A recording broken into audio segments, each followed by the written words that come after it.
बहुत पहले यरूशलेम के प्राचीन क्षेत्र में यीशु नाम का एक व्यक्ति रहता था जो प्रेम, दया और परमेश्वर के वचन की शिक्षा देने के लिए प्रसिद्ध था।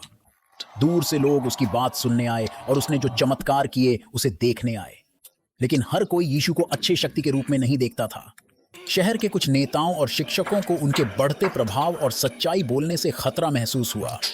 उन्होंने उसे गिरफ्तार करने की साजिश की, जिससे वह बदलाव आया था। यीशु के शिष्यों में से एक यहूदा भ्रम और भय के कारण चांदी के 30 सिक्कों के लिए यीशु को धोखा देने के लिए सहमत हुआ। एक शांत रात जब यीशु गेतसेमने के बगीचे में प्रार्थना कर रहे थे, तब यहूदा सैनिकों के साथ आया। उसने यीशु को गले लगाकर अभिवादन किया, जो सैनिकों के लिए गिरफ्तार करने का संकेत था। यीशु को महायाजक के पास ले जाया गया, जहां उसे आरोपों और झूठे गवाहों का सामना करना पड़ा। निर्दोष होते हुए भी नेताओं ने यीशु को खतरा माना और समाप्त करने का निर्णय लिया। वे उसे रोमन के राज्यपाल पोंटियस पिलाटे के पास ले गए, यह उम्मीद करते हुए कि वह यीशु की मौत का आदेश देगा। Dua Pilato preguntó Yesus, tetapi tidak timbra sebab gi untuk penalti Yesus। फिर भी भीड़ नेताओं द्वारा उठाया यीशु को क्रूस पर चढ़ाए जाने के लिए चिल्लाया। पिलाट भीड़ के दबाव को महसूस करते हुए और दंगा नहीं चाहते, अनिच्छा से सहमत हुए। सैनिकों ने यीशु को पकड़ लिया और उसका मजाक उड़ाया। उसके सिर पर कांटे का मुकुट और कंधों पर बैंगनी वस्त्र रखा।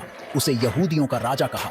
मजाक करते हुए वे उसे सड़कों पर ले गए, उसकी पीठ पर भारी लकड़ी के क्रूस के साथ गोलगोथा नामक स्थान तक, जिसका अर्थ खोपड़ी का स्थान है। वहां उन्होंने यीशु के हाथ और पैर क्रूस पर नाखून लगाकर उसे ऊंचा उठाया। जब वह अकल्पनीय दर्द में वहां लटका हुआ था, तो यीशु ने उन लोगों के लिए क्षमा की प्रार्थना की जिन्होंने उसके साथ अन्याय किया था, और उसके पीड़ा में भी करुणा दिखाई।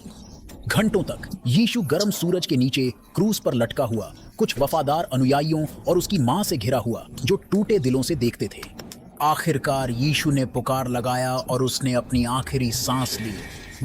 आकाश अंधेरा हो गया और पृथ्वी हिल गई, जैसे परमेश्वर के पुत्र के नुकसान का शोक हो गया। यीशु का शरीर उसके अनुयायियों द्वारा क्रूस से उतारा गया था। उन्होंने उसे लिनन में लपेटा और एक बड़े पत्थर से सील की गई कब्र में रखा। गार्ड बाहर रखे गए ताकि यह सुनिश्चित हो सके कि कोई उसका शव चोरी न कर सके। 3 दिन बाद कुछ चमत्कार हुआ था। यीशु का पीछा करने वाली महिलाएं उसके कब्र पर जाने गई, लेकिन पाई कि पत्थर लुढ़का हुआ और कब्र खाली थी। एक दूत उन पर दिखाई दिया और कहा कि डरो मत, क्योंकि मैं जानता हूं कि तुम यीशु की तलाश करो, जिसे क्रूस पर चढ़ा गया था। वह यहां नहीं है, वह उठा है। यीशु अपने पुनरुत्थान के बाद अपने चेलों और अनेक अन्य लोगों के सामने दिखाई दिए, यह साबित करते हुए कि उन्होंने मृत्यु पर विजय प्राप्त की और अनंत जीवन की आशा प्रदान की। उन्होंने अपने अनुयायियों को सुझाव दिया कि वे उनकी शिक्षाओं को पूरे विश्व में फैलाएं। आखिरकार यीशु स्वर्ग में चढ़े, यह वादा करते हुए कि वह हमेशा आत्मा में उनके साथ रहेंगे। उसका बलिदान और पुनरुत्थान मसीही विश्वास की आधारशिला बन गया, जो पाप और मृत्यु पर प्रेम और क्षमा की जीत का प्रतीक था।